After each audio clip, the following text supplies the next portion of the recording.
Deixa eu só colocar aqui porque eu nem sei.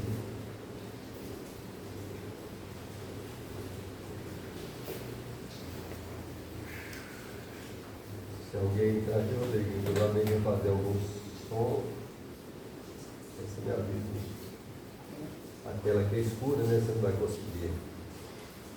Vamos dar início aos nossos estudos da noite.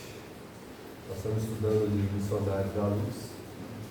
Segundo capítulo, quando ele fala da Epífise. Tem um momento que o amigo, o Emmanuel,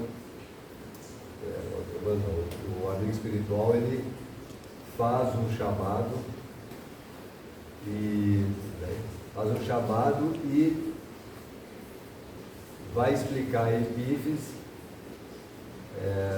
sobre a coordenação da vontade. Então, quando ele fala da vontade, nós buscamos no livro Pensamento e Vida o que os Espíritos vão trabalhar. Tá vendo? Tá dando para escutar aí? Maravilha. Aí os Espíritos vão falar da vontade, o Emmanuel vai falar da vontade sobre a percepção que ele tem no mundo espiritual. E aí eu vou pegar já o parágrafo que antecedeu, que vinculou ao nosso estudo da semana passada. A Sábia que está voltando, o amigo está chegando. Nós estamos estudando o Missionários da Luz, capítulo 2, quando ele fala da Epífise e fala da vontade, o Emmanuel, aí pegamos o pensamento do vídeo do Emmanuel. Então vamos lá. A vontade é a gerência esclarecida e vigilante, governando todos os setores da ação mental. Eu acho que no último encontro deu para trabalhar bem, não deu essa passagem? Nós trabalhamos o que seria esclarecida e vigilante, o porquê da vigilância. Só para não ter dúvida, quando ele fala da vigilância, ele está falando em que sentido mesmo? Por que vigilante? O esclarecido a gente entende seres em condições superiores. Mas por que a vigilância? Para não se perder do caminho? Não é para não se perder no caminho, é que onde há uma ação espiritual superior, ela tem também um respaldo na ação espiritual de natureza inferior. Onde tem uma virtude, tem uma área que se apresenta, que não tem nada a ver com a virtude, de uma linha de desequilíbrio. É como se falasse assim, o amor. O amor é uma coisa que a gente não sabe dizer. Isso é só um exemplo, pouco. O amor é uma coisa que a gente não consegue caracterizar. Mas qual que é o contraditório do amor? O ódio. O ódio tem nada a ver com amor. Mas onde tem amor, tem ódio. Onde tem claro, tem escuro. Então, tem uma linha de contradição que ela se apresenta na existência. Então, a vigilância ela está nisso. Onde tem uma mente esclarecida, atuando sobre uma linha de consciência, a linha de consciência ela esbarra com tendências do passado. E a linha do passado pertence aos espíritos inferiores. Tanto que no contexto atual de existência, se tiver um espírito aqui, por exemplo, vinculado a qualquer um de nós, numa linha de perseguição qualquer, seja ela de que natureza for, mesmo que o vínculo seja por vícios, essa mente ela retrata o passado, ela não está no presente, apesar da gente estar no presente. Tranquilo nesse sentido? Deu para entender um pouco? Vamos lá, mas a vigilância ela está nesse campo. A divina, aí eu vou prosseguir. A divina providência concedeu-a por auréola luminosa, a razão, depois de laboriosa e multimilenária viagem do ser pelas províncias obscuras do instinto. Acho que nós entramos aí também. Não entramos nessa fase ou não? No último encontro. Não? Então vamos voltar nela lá. A divina providência concedeu-a por auréola luminosa, a razão. Então o que o Emmanuel está dizendo aqui? Você falou, mas você estava no final. Então vamos voltar e vamos desenvolver. Ele coloca a razão e ele coloca que em torno dela, né, a auréola, o que significa a auréola dentro de uma percepção, não da palavra em si, mas o que ela caracteriza? O que seria uma auréola? Eu vou dar um exemplo simples e ela é que as pessoas deveriam ter uma noção mais clara. É uma coroa de luz. Apontem o dedo para onde vocês quiserem, mas que tenha uma parede clara. Levante a mão, olha para a ponta do dedo de vocês na reta de uma parede clara. E tenta me explicar o que tem olhando para a ponta do dedo, o que vocês enxergam na ponta do dedo. Em qualquer parede clara. Isso pode ser durante a manhã, quando o sol sai, você pode olhar, colocar em frente a uma parede e fazer a mesma experiência.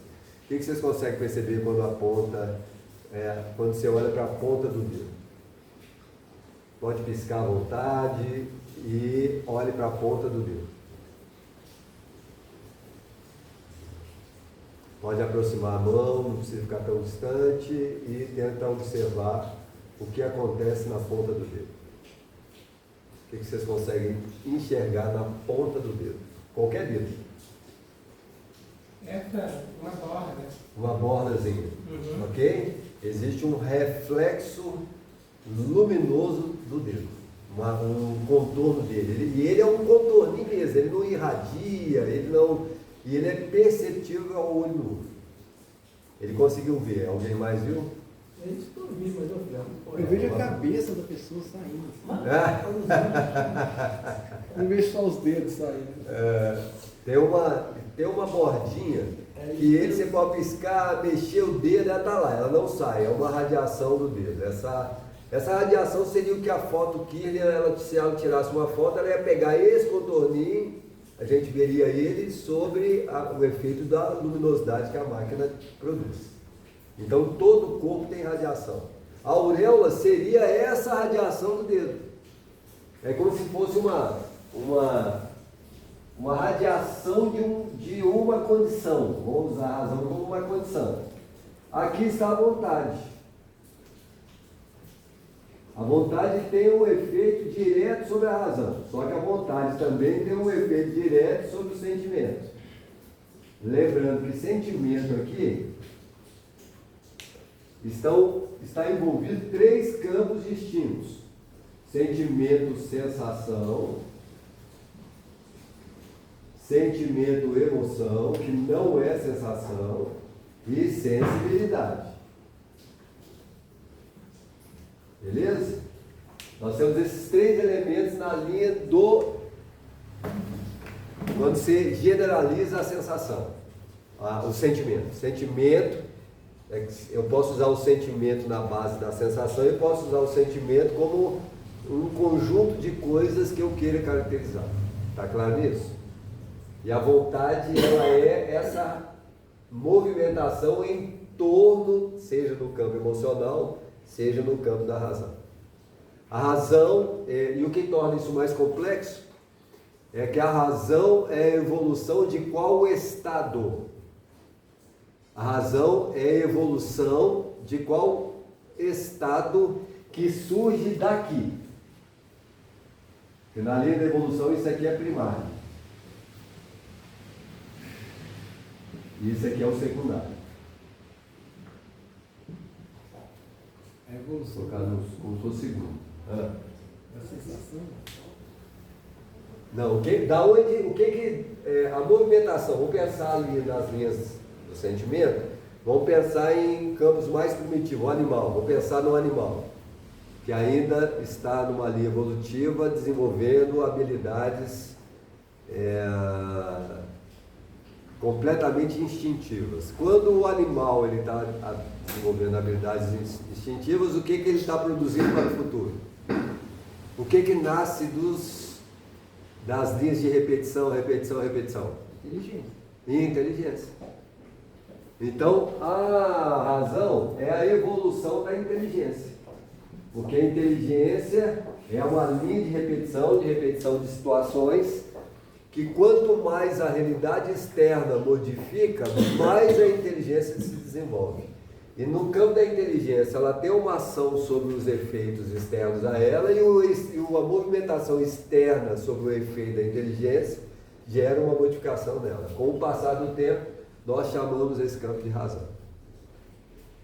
Agora, por que razão? Por que razão? Porque a afirmação razão e sentimento, asas da evolução. Onde está a razão?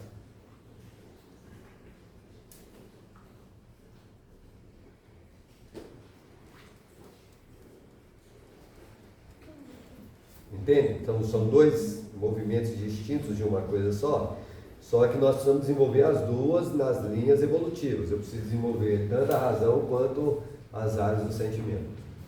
Mas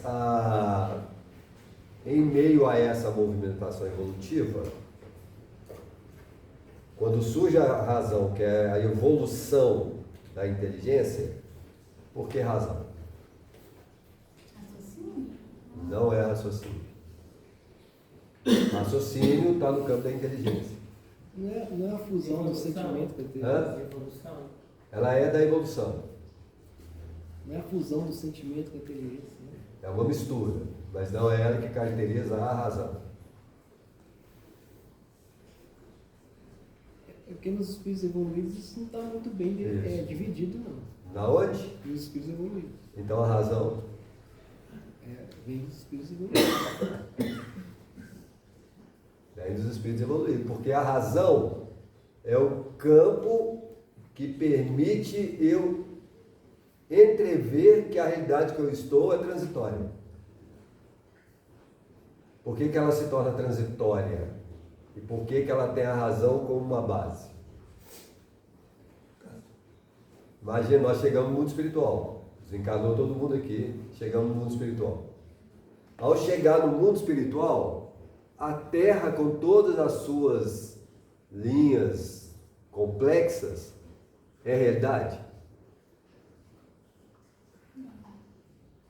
Ela era a realidade para nós. Chegou no mundo espiritual, a realidade Terra já não existe mais para nós. Ela não é que ela não existe, ela existe, só que ela não existe mais. Que ela só existe quando?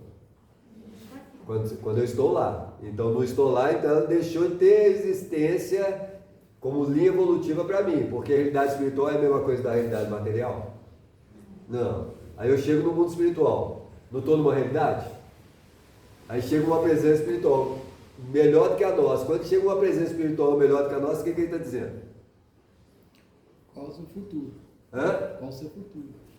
Além de ser o meu futuro. Que a realidade que eu estou, assim como a Terra, transitória, não é a realidade. Porque ele não está onde nós estamos. Ele vem onde nós estamos, mas nós não podemos ir onde ele está. Porque para você ir onde ele está, tem que evoluir. Aí a razão. Ele torna a razão que eu preciso desenvolver. Que eu preciso desenvolver. Porque o que eu tenho não é o suficiente para me dar a condição de estar no lugar que eu não conheça. Ela para mim é o desconhecido. Aí o que nós vamos fazer? O que nós vamos buscar? O desconhecido. Eu vou buscar o desconhecido. Mas para buscar o desconhecido, eu não posso estar na condição de desconhecer. Porque desconhecer é ignorar. Ele caracteriza uma ignorância. Eu ignoro e vocês ignoram. Eu não posso permanecer nesse estado. Aí o Espírito ensina. Quando ele ensina, o que ele está fazendo? Nós usamos isso no último encontro. Quando alguém vai te ensinar, o que é muito comum usar? Para ensinar. Para que a gente possa ensinar. Para que a mãe ensine a filha. E o irmão ensina a filha, o que eles vão ter que fazer muito com ela? O que nós fazemos muito com os nossos filhos? É que ele entenda algo, o que eu tenho que fazer muito, espontaneamente, o que eu faço muito? Ajudar. Falo. Comunicação. A linha da comunicação. Então eu falo para ele, eu falo para ela. Falar é a coisa? Não. Nunca foi e nunca vai ser. Então a fala é o revestimento de algo que eu queira explicar para que o outro possa entender, para ele tentar fazer o que eu estou tentando falar. Mas a fala nunca é a coisa. Mas ela é a linha que eu tenho que percorrer para que as coisas possam funcionar. Como qualquer relacionamento. Nenhum relacionamento funciona sem diálogo, sem fala. Mas nenhuma fala retrata o que é o comportamento entre pessoas. Nenhuma. Entenderam, gente? E a complexidade é que as nossas confusões, seja na criança que está aprendendo, seja nas relações que estão interagindo, é que nós não entendemos, na verdade, o que o outro quer dizer. Porque não é que ele está dizendo, eu interpreto. Quando eu interpreto o que ela fala ou eu interpreto baseado nas minhas experiências? Aí torna tudo complexo, porque a pessoa, ela quer que eu entenda o que ela entende que está dentro dela, ela tenta me passar, eu interpreto baseado nas minhas experiências pessoais, e aí, por mais que eu entenda o que está dentro de mim, não é o que está dentro dela. E por mais que eu tente falar para ela o que está dentro de mim, ela interpreta baseado no que está dentro dela. Aí gera as grandes confusões. Entenderam, gente? Aí gera conflito. Porque nós não conseguimos, apesar de usar o símbolo e o sentido das coisas, não o sentido físico. O símbolo e o sentido é que caracterizam algo. Então, cadeira é o simbólico. Serve para quê? Dei sentido. Aí quando fala a cadeira lá da sua casa, nós já criamos o sentido da nossa cadeira. É como se eu falasse assim, a cadeira do centro é melhor do que a cadeira de casa? Não. Qual cadeira que eu gostaria de estar, na verdade? Na de casa. Mas como não estou em casa, eu aceito que essa cadeira, mas já há um comparativo, porque o pensamento, as características que nós experienciamos, ela faz isso o tempo todo.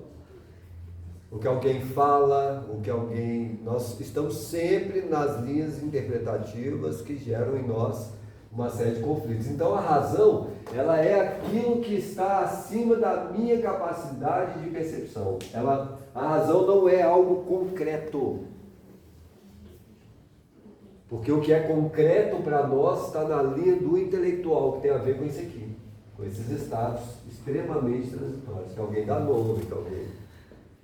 E a condição de um espírito superior a nós, ele não é um símbolo, ele é real.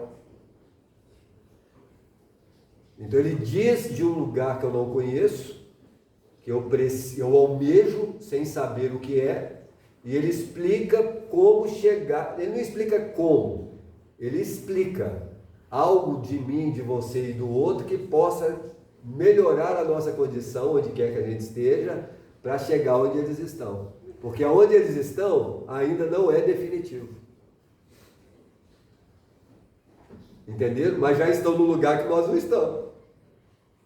E para que ele se faça compreendido, para que ele se faça numa linha que a gente possa compreendê-lo, ele tem que falar, ele tem que explicar, ele tem que toda fala e toda explicação não é a coisa. Entendeu, gente? Nosso movimento existencial se dá em torno desse tempo todo. Então vamos lá.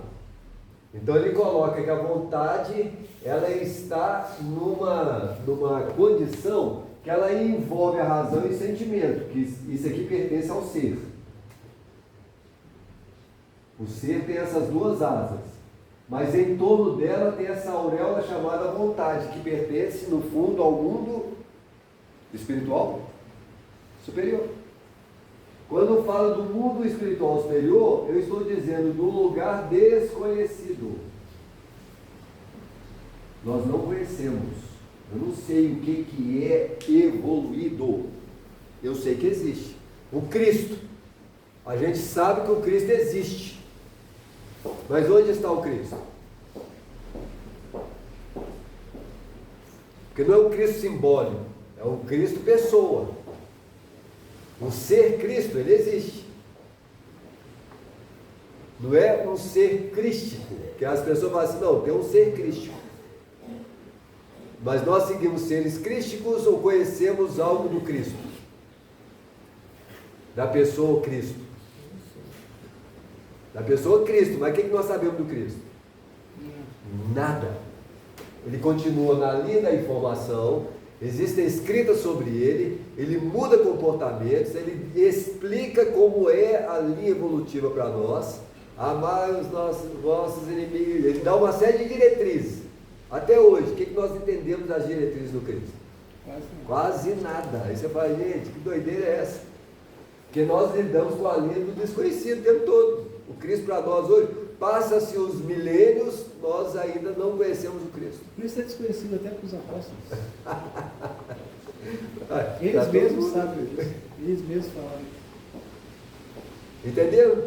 Então, a vontade, ela está sempre acima. Por isso que ela é um gerenciador, ela está sempre acima desse contexto que somos nós. Tem uma vontade superior que nos direciona, mas direciona quando eu permito que ela direcione, porque eu posso me enganar o tempo todo?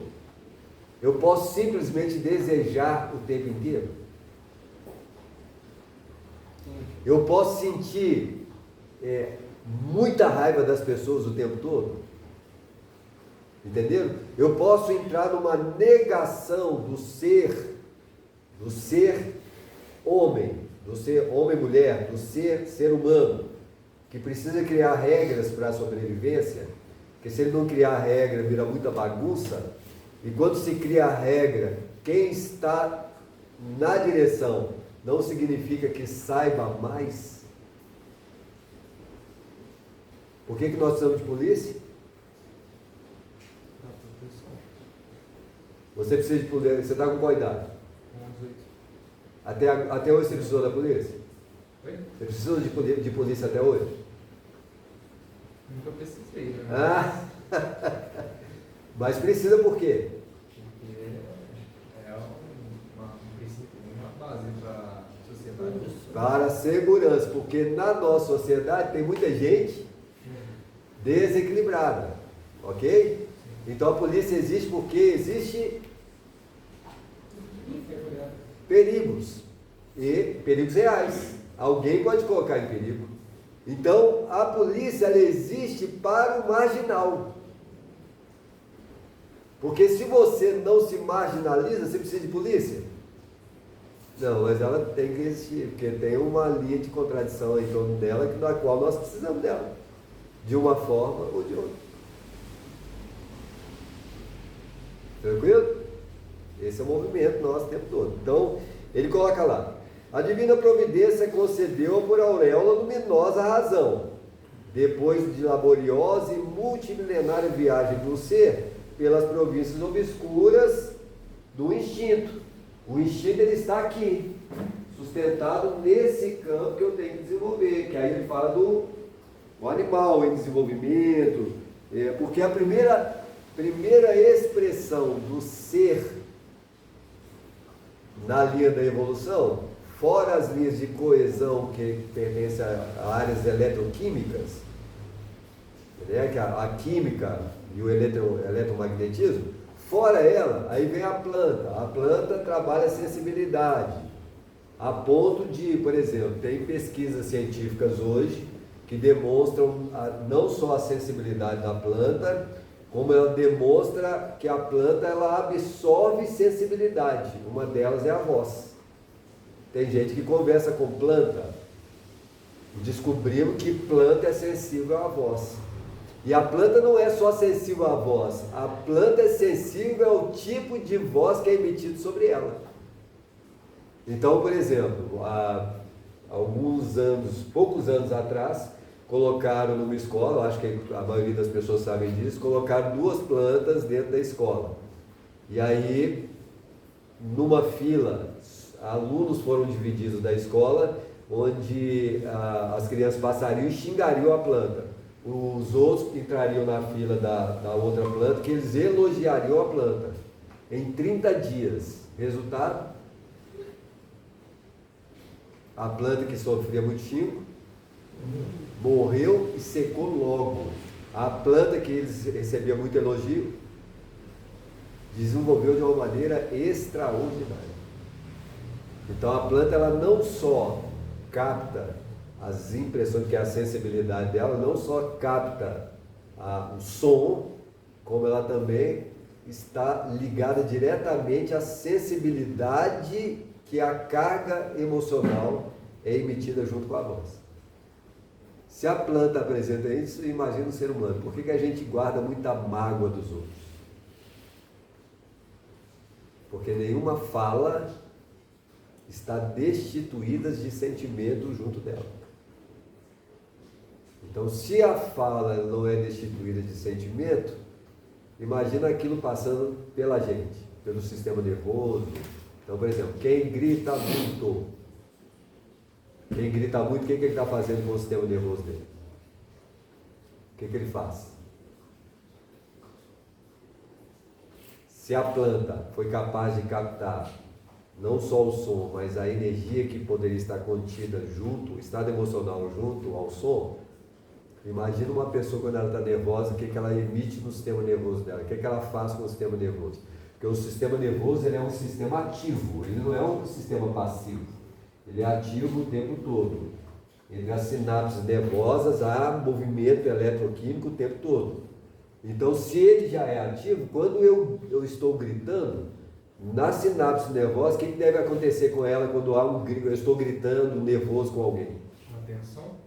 Uma tensão? Uma tensão violenta. Essa tensão violenta, ela pode gerar um abalo no sistema nervoso. Tanto que a pessoa, quando ela grita mesmo, né, ela grita baseado no estado de humor. E não só grita porque a gente grita, mas o grito não tem a ver com o estado real. Isso não vai causar nada. Mas quando o grito ele tem a ver com o estado emocional, quando você para de gritar, o que acontece com o corpo? Ele treme. Você sente o tremor interno. O tremor interno é o abalo que o elemento emocional causou ao sistema. Tem gente que conforme o estado de nervosismo que ele tenha, quando ele para de gritar, ele fica sem ar, ele está passando mal, ele não consegue respirar, você tem que trazer água, tem que trazer. Porque o estado emocional ele é abalado por esse mecanismo, ele passa pela pessoa. E se ela grita, o que vai acontecer com o passar do tempo? Com esse sistema nervoso que ele é abalado. Vai adoecer rapidamente, ele vai estar sujeito a uma série de doenças que vão afetá-lo radicalmente. Se o grito era a saída, qualquer coisa que fizer que trouxer sensação de peso, a pessoa vai sentir demais. Porque agora já não é de dentro para fora, é uma impressão de fora para dentro. Aumentou o nível de sensibilidade nervosa, qualquer som demais vai afetar aquela pessoa. Então, situações complexas. Então vamos lá. Para considerar-lhe a importância, basta lembrar que ela é o leme de todos os tipos de forças incorporadas ao nosso conhecimento. Nós já trabalhamos, ele já trabalhou isso lá atrás, ele usou 4, o campo da inteligência, o campo, vamos resgatar aqui, da cultura, departamento da imaginação, vocês lembram disso? Nós já trabalhamos isso lá no início. Então ele separou em alguns departamentos para que a gente tivesse noção de como a vontade tem um domínio dela. Então são os departamentos. Aí ele desenvolve algo agora extraordinário. Aí o Emmanuel vai continuar e fala assim: a eletricidade é energia dinâmica. Então, por exemplo, Aqui agora corre muita eletricidade. Uma das características da eletricidade no ambiente que nós estamos é a luz. Fótons luminosos, a corrente elétrica ela é capaz de emitir, a força dela tem radiação, que não é a radiação da ponta do dedo.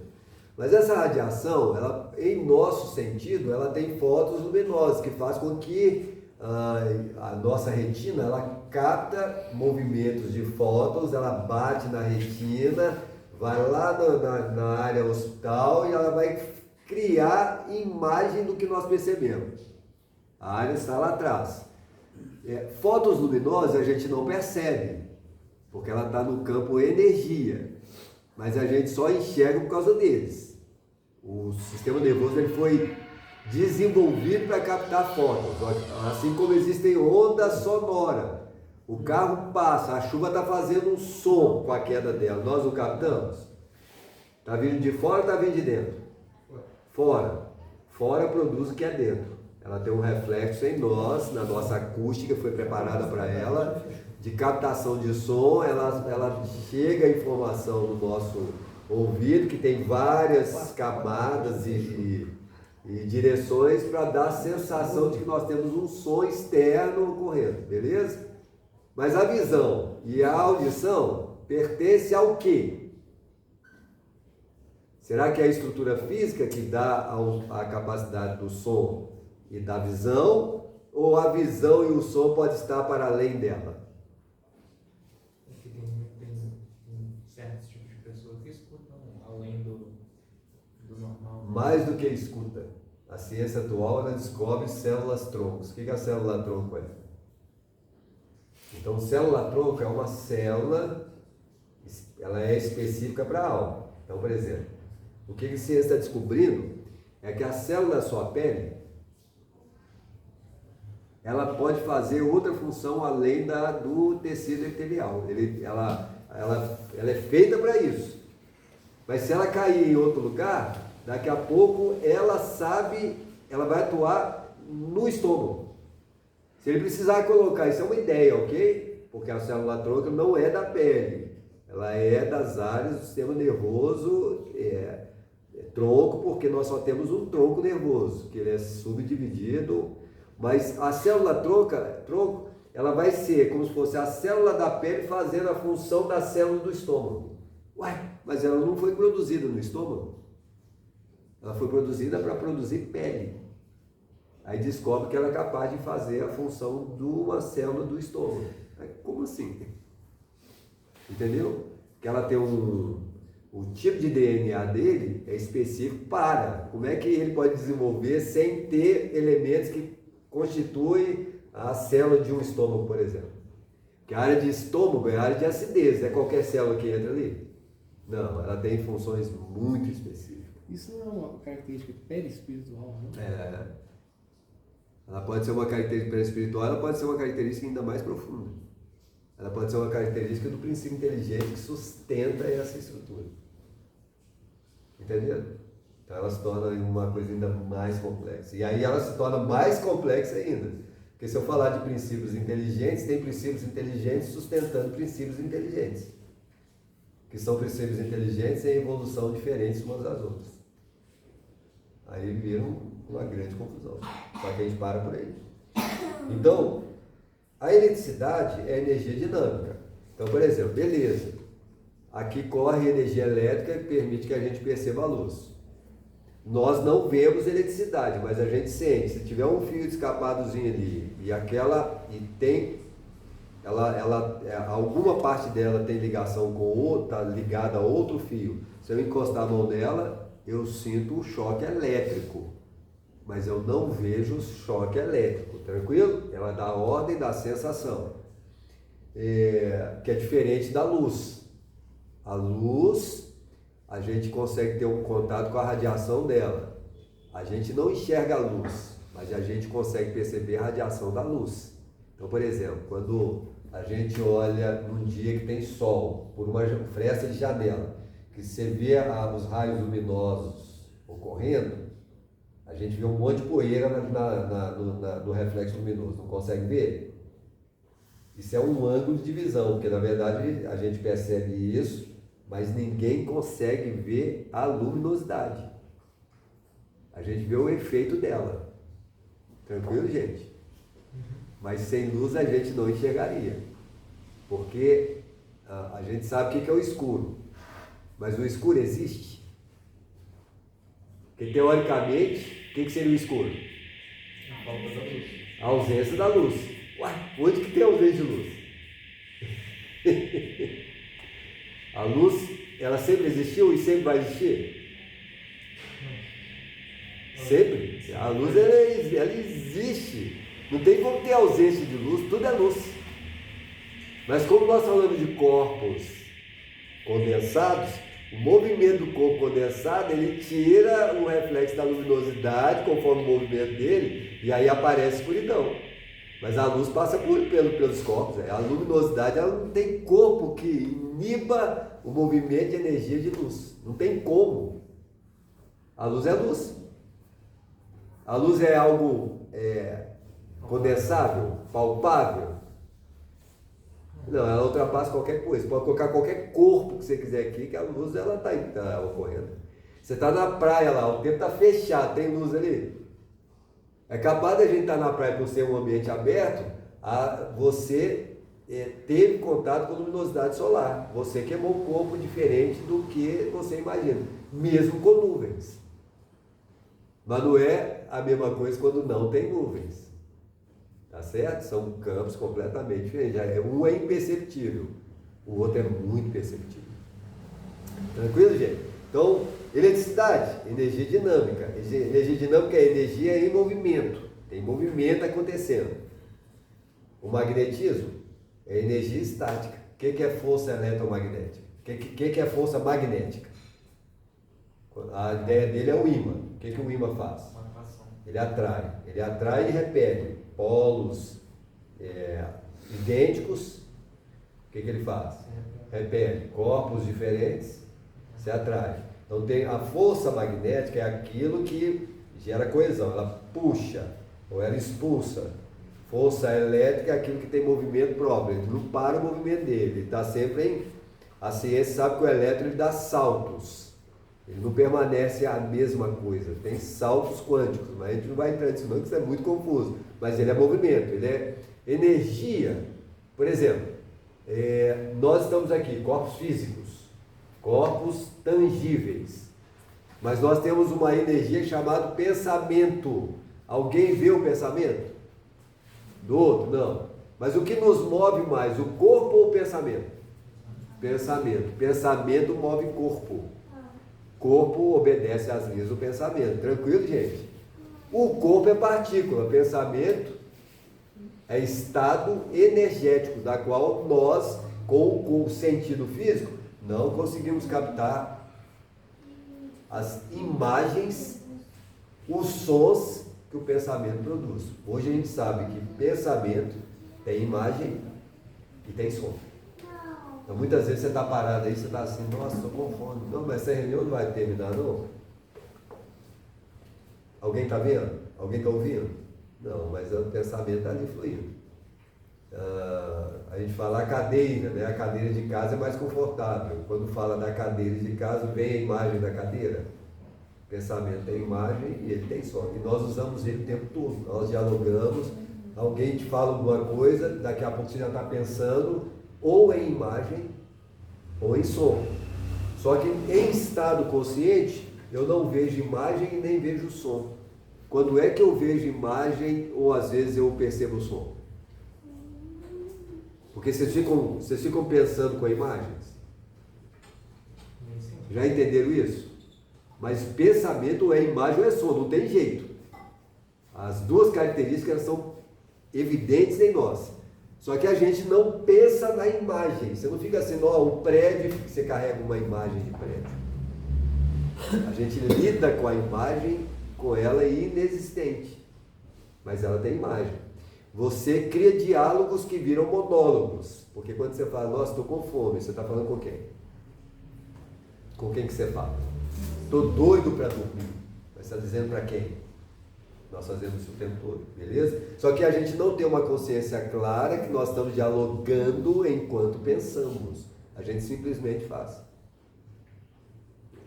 Entenderam isso? Ela está na linha do escondido, do oculto. Tanto a imagem quanto, mas é um movimento que tem imagem e tem som. Então isso é o magnetismo. O pensamento é força eletromagnética. Pensamento é força eletromagnética. Por que o irmão está falando disso?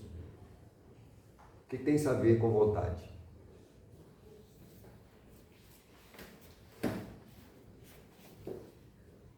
Entende o que o irmão fez? Ele está falando da vontade. Nós já descobrimos uma série de características da vontade.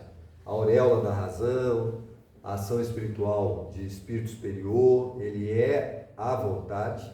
Porque quando o espírito superior vem dialogar conosco, ele vem falar, sugestionar alguma coisa para o nosso bem, sem que ele dite, venha dizer de regras para nós, mas ele está tentando passar uma informação. Quando ele está conversando conosco, nós temos impressões vivas do que ele está falando, que é capaz de movimentar a nossa vida radicalmente. Nós éramos pessoas muito egocêntricas. Passamos a conhecer o lado espiritual e uma das representações espirituais mais marcantes na nossa existência chama-se Cristo, Jesus. Quando a gente começa a estudar Jesus, muda a minha vida, muda a vida de vocês. O que nós tentamos fazer na nossa vida hoje? O Espiritismo, ele veio para quê? Só para dizer que nós somos seres imortais? Basta saber que nós somos imortais? Não. Além de ser imortal, que nós viemos e estamos aqui para quê? Evoluir. Evoluir. Para evoluir, o que você tem que fazer? Estudar. Além de estudar. Estudar é muito bom, porque o estudar pertence a qual campo? Ao campo? Da inteligência, intelectual. Porque a inteligência tem que esbarrar em qual campo? Da razão, beleza? Que é a evolução da inteligência. Eu tenho que estudar. Mas mais do que estudar, o conhecimento espiritual ele veio para nos auxiliar a fazer o quê? Entrar em contato com os espíritos superiores. Para quê? Para conhecer si próprio. Para quê? Para conhecer Deus. Deus para fazer o bem. Que a proposta da evolução é que a gente encarne para melhorar a nossa condição na Terra, fazendo o bem, porque fazer o bem é bom para nós. Fazer o bem, o que acontece? Promove autoconhecimento. Promove autoconhecimento, porque fazer o bem só pode ser bem quando envolve alguém. E o bom não é o bem. Porque o bom é bom que o bem, que o bom é bom que o bom faça o bem. Porque o bom fazendo bem é bom demais. Agora, o ignorante fazendo bem é bom, mas não é bom, entenderam? Porque a ignorância, o que ela faz? Quando alguém ignorante vai fazer o bem, o que ele faz? Primeiro ele está em qual posição? Além de defensiva. Superior. Onde existe superioridade e ignorância? Entenderam? Então é bom que o bom faça o bem. É melhor do que o ignorante fazer o bem. Mas é melhor fazer o bem do que o bom. Porque tem muita gente que é boa, mas não faz o bem. Porque o bom, ele é individualista. Por exemplo, fazer ginástica é bom? Muito bom. Porque está falando da saúde. Da saúde de quem? Minha, sua. Ter saúde é muito bom, mas o que adianta ter saúde se eu não faço bem?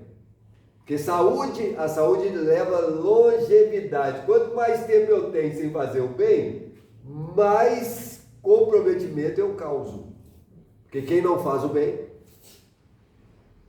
não é bom. Entenderam isso? Então na Terra, a gente veio para evoluir. Para evoluir você tem que fazer o bem. Para fazer o bem é bom que você seja bom. Porque são duas coisas distintas. E eu tenho que aprender a lidar com elas. Porque quando eu faço isso, a probabilidade de evoluir é muito grande. E se eu pegar as obras do André Luiz, do Chico Xavier, principalmente Emmanuel, O tempo inteiro os espíritos estão nos chamando a fazer alguma coisa por alguém. O tempo todo. Por que que eles chamam a gente a fazer algo por alguém? Que é isso que o Emmanuel está tentando trabalhar aqui com a gente. Pensamento é força eletromagnética. Eu quero entender o que é isso. Por que que eu tenho que fazer o bem? E fazer o bem envolve alguém. E por que que envolve alguém?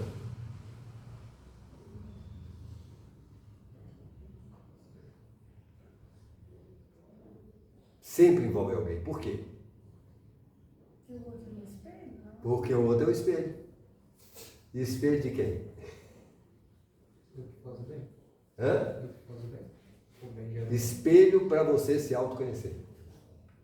Você não se autoconhece se não tiver o outro. Sem o outro você não sabe nada. Você pode ir para uma montanha, você pode ficar onde você quiser. Você pode se isolar. Talvez haja uma necessidade do ser de isolamento. Ele pode ficar muito tempo lá. Mas é pela lei da vida, o que ele vai ter que fazer depois que ele se isolar? Conviver. O Cristo procura os essênios, porque na época o grupo de essênios, eles viviam isolados, eles viviam só na comunidade deles. Na comunidade deles, o que eles estão evoluindo?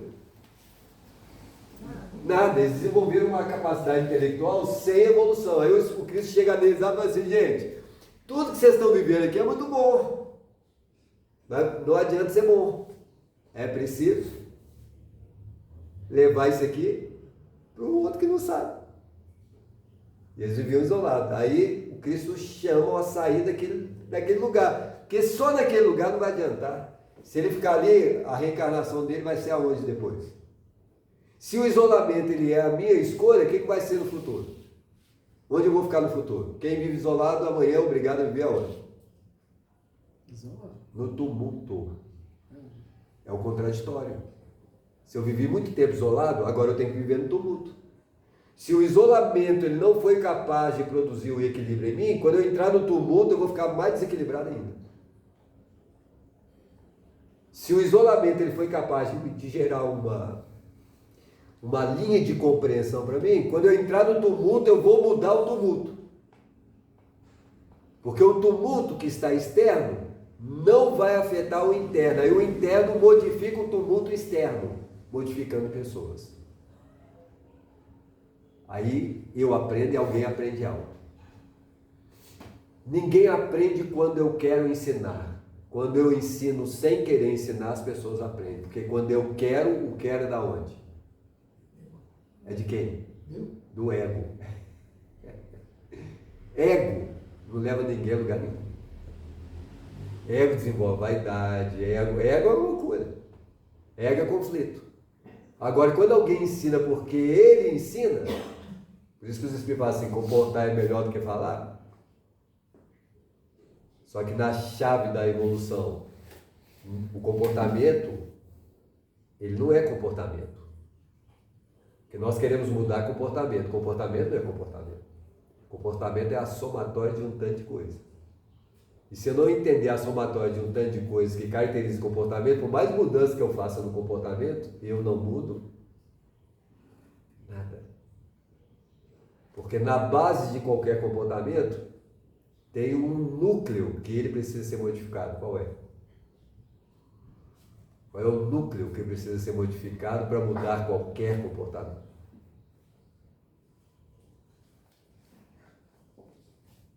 Conhecer a si mesmo. Está para além dele.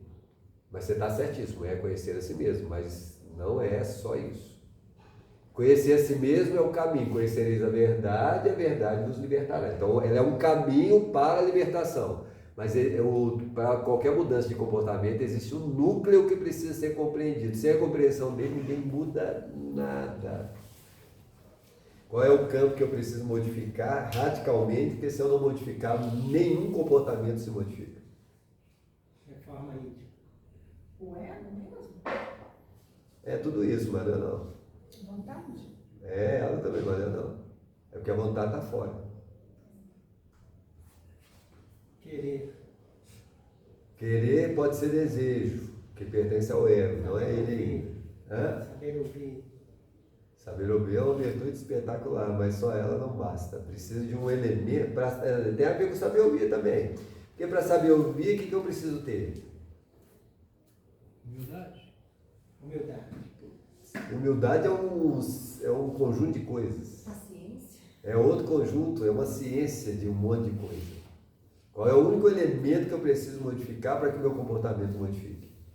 Para que haja mudança de comportamento, eu preciso mudar um campo central. Qual é o campo central que eu preciso mudar para que o meu comportamento modifique? A nossa natureza emocional. E a nossa natureza emocional tem a ver com sentimento, tem a ver com sensação, que tem a ver com a emoção, que tem a ver com a sensibilidade. Se eu não modificar esses elementos aí, não vai adiantar. Porque ele é uma resposta dos estímulos. Hã? Por isso que a gente está assim até hoje. A gente repete. Mulher, então, muda a emoção. Enquanto eu não mudar, não vai adiantar. Não há mudança de comportamento se não há uma consciência muito clara no campo das emoções que nós sentimos. E o campo da emoção que nós sentimos envolve sensação, emoção e sensibilidade. São três coisas distintas. Interagem umas com as outras, mas uma não é a outra, o tempo todo. Quando eu atuo nesse campo, eu mudo o comportamento. Sem ele, muito difícil. Sem ele, repetições. Aí eu mudo. Eu falo alto. Aí eu entendi que eu tenho que falar baixo. Daqui a pouco eu descubro falar baixo. Não é educação. É melhor você falar espontâneo do que você ficar falando baixo, porque falar baixo nos condiciona. Mas se tiver uma pessoa com um problema de surdez ali, como é que vai ser? Porque nós somos educados para o sentido que predomina. E o sentido que não tem predomínio e que necessita do som. Então, onde é a educação? Entenderam? Que eu posso criar um sistema e o sistema ser completamente equivocado. E talvez a gente tenha que trabalhar mais a espontaneidade, mas a espontaneidade se me demanda.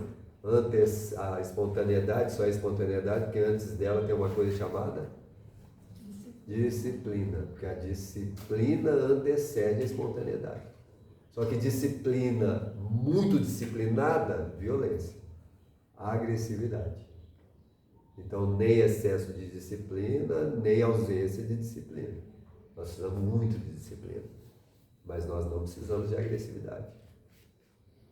Então vamos lá. Então o amigo espiritual, ele lança, o pensamento é força eletromagnética. O comportamento, você precisa de mudar o campo emocional, mas tem que mudar o campo intelectual também. É porque quando eu trabalho Entendi, é porque eu achei que você estava falando que é só o campo emocional.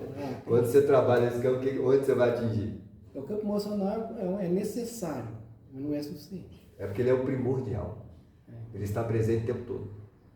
Ele conduz os outros. Ele é a base. Ninguém desequilibra pela razão. Nós desequilibramos pela emoção. É porque um campo leva o outro. Quando você está raciocinando sobre algo, não é o raciocínio que você está fazendo que está desequilibrando. É o sentimento que está escondendo dentro dele. Ninguém dorme porque está pensando. A gente dorme porque pensa sentindo. Quanto mais você pensa, mais sentimentos contraditórios você tem. Quanto mais sentimentos contraditórios, menos sono você vai ter. Porque uma coisa leva a outra o tempo todo. Se eu modifico o campo emocional, a razão se abranda, ela fica livre. É como se eu conseguisse separar um campo do outro, aí eu sono bem. Aí eu equilibro. Entenderam? E não é só da mulher, porque esse campo emocional está em qualquer pessoa. Todo mundo tem aqueles três elementos ali. A mulher, por hormônios, pela matéria física, por ter muito hormônio, tem muito mais do que o homem. Mas o homem tem tanto quanto. Mesmo porque o homem de hoje é a mulher de ontem. A mulher de hoje provavelmente foi o homem de ontem. Às vezes da evolução isso vai se misturando. Agora, por que ele falou desses três elementos para trabalhar a vontade? Porque a característica do pensamento, se ele é força eletromagnética, campos dinâmicos e campos de atração, o que nós fazemos? O que eu faço, o que vocês fazem? Na linha do autoconhecimento eu já sei que eu preciso do outro. E por que eu preciso do outro? Porque o outro é um espelho. Mas o outro não só me espelha, não há só espelho. Além do espelho, o que nós fazemos?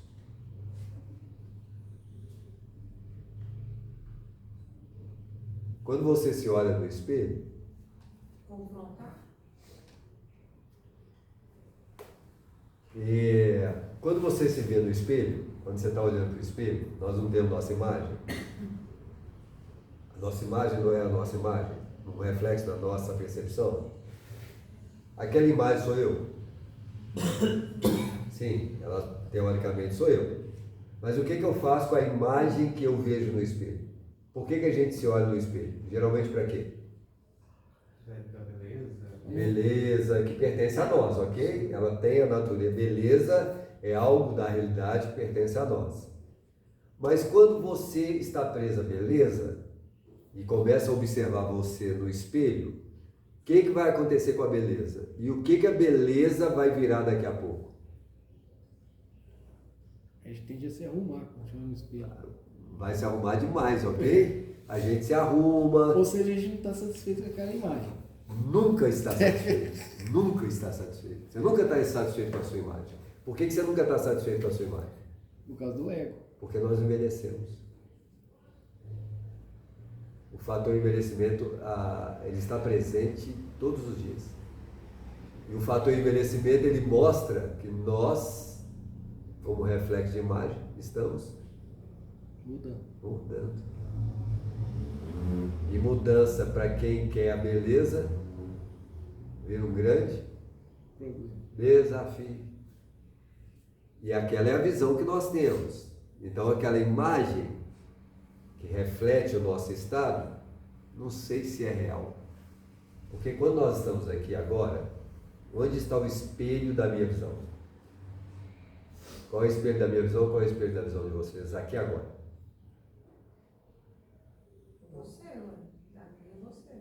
Eu, você, o ambiente que eu estou, não é o espelhamento? Não é o que eu consigo enxergar?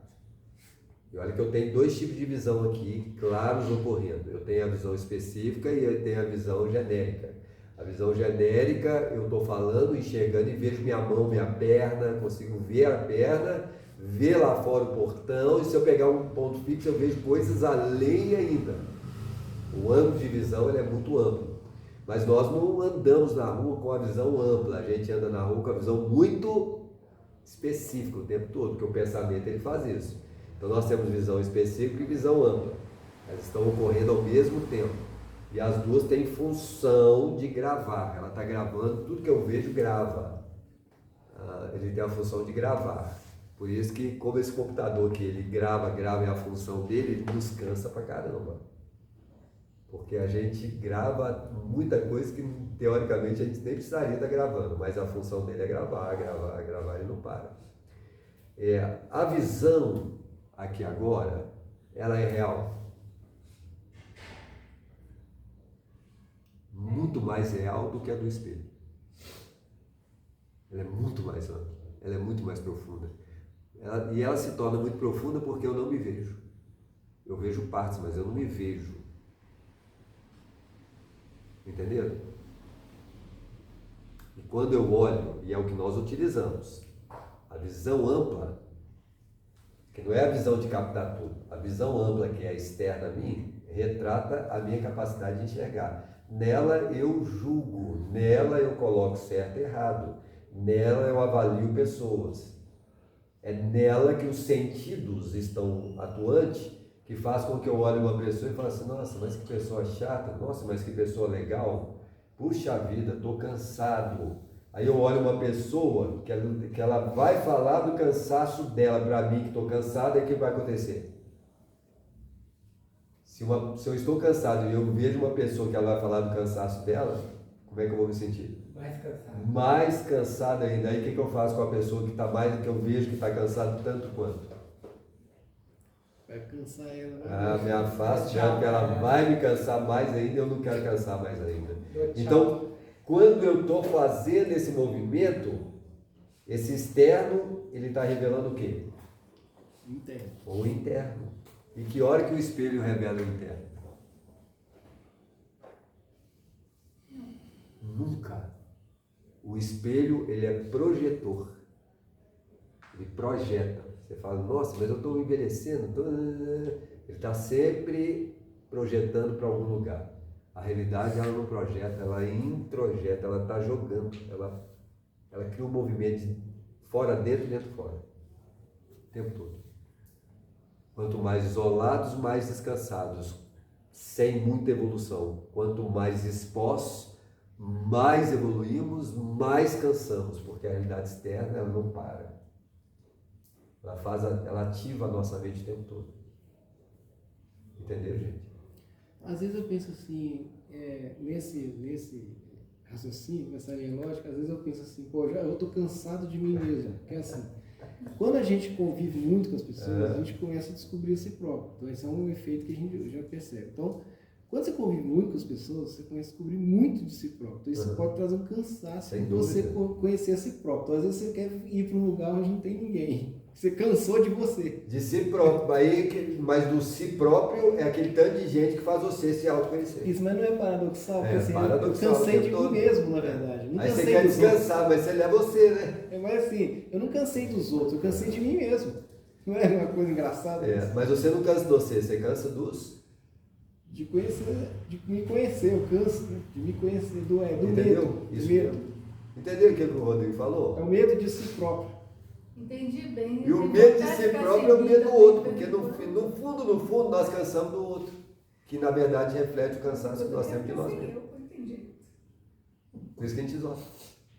Você vai, não, vou para um lugar que não tem ninguém, porque eu quero descansar e desacelerar. Você vai até conseguir. Só que você vai acabar, se você está estressado, onde quer que você esteja, você vai brigar com alguém, você está estressado. Alguém vai te perturbar. Se tiver alguém, você briga com você mesmo, aí dá mais problema. Aí você não briga com você, aí você briga com o seu ego.